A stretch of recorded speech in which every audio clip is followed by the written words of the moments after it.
ഇന്ന് വഴി കണ്ടതാണ് ഒരു കുഞ്ഞൻ കാറ്. നമ്മുടെ നാട്ടിലെ ഓട്ടോറിക്ഷയൊക്കെ പോലെ 3 ചക്രമുള്ള ഒരു കുഞ്ഞൻ കാറ്. പിന്നെ വിടുക, അതിന്റെ പുറകെ തന്നെ വിട്ടുപോയി. അപ്പോൾ ഇതെന്താ സംഭവം എന്നറിയാൻ ആ വണ്ടിയെ ഫോളോ ചെയ്ത് ചെന്ന് കഴിഞ്ഞപ്പം കുറച്ച് നേരം പുറകെ പോയി കഴിഞ്ഞപ്പം ആ വണ്ടി ഒരു കടയുടെ മുമ്പിൽ നിർത്തി. അങ്ങനെ ആ വണ്ടിയുടെ അടുത്ത് ചെന്നപ്പോഴാണ് കാണുന്നത് ആ വണ്ടിയുടെ പേര് ട്രോജൻ എന്നാണ്. ട്രോജൻ 200 എന്ന് പറയുന്ന ഒരു മോഡലാണ് ഈ വണ്ടി. വണ്ടിയെക്കുറിച്ച് ചോദിച്ചപ്പോൾ വണ്ടി ഭ്രാന്തായ അപ്പച്ചനാണ് ഭയങ്കര സന്തോഷം. പറഞ്ഞു തരാനുള്ള തിടുക്കത്തിൽ അപ്പച്ചന് ഓടി നടന്ന് എനിക്ക് വണ്ടി കാണിച്ചു തരുമോ എല്ലാം പറഞ്ഞു തരുകയും ചെയ്തു. 1963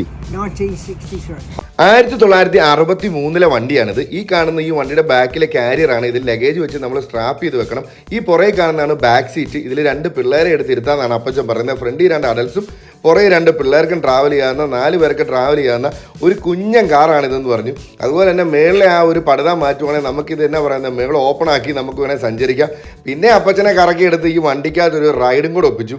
വണ്ടിപ്രാന്തനായ അപ്പച്ചൻ വണ്ടിയെ കയറിയപ്പോൾ മുതൽ വണ്ടിയുടെ വിശേഷങ്ങൾ പറഞ്ഞ് അപ്പച്ചന് പറഞ്ഞിട്ട് മതി വരുന്നില്ല. അത്ര കാര്യമായിട്ടാണ് അപ്പച്ചൻ ഈ വണ്ടിയെ സ്നേഹിക്കുന്നത്. പുതിയ മോഡലിലുള്ള 3-4 വണ്ടികൾ ഓൾറെഡി അപ്പച്ചൻ്റെ വീട്ടിലുണ്ടെങ്കിലും അപ്പച്ചൻ ഈ വണ്ടി ഓടിക്കുന്നതാണ് ഏറ്റവും സന്തോഷം എന്നാണ് പറയുന്നത്. എന്തായാലും ഞാൻ ഭയങ്കര ലക്കിയാണ്. 1963 ഇറങ്ങിയ ഒരു വണ്ടിയിൽ ട്രാവൽ ചെയ്യുക എന്നുള്ളത് ഭയങ്കര ഒരു ഭാഗ്യമായിട്ടാണ് ഞാൻ കണക്ക് കൂട്ടുന്നത്.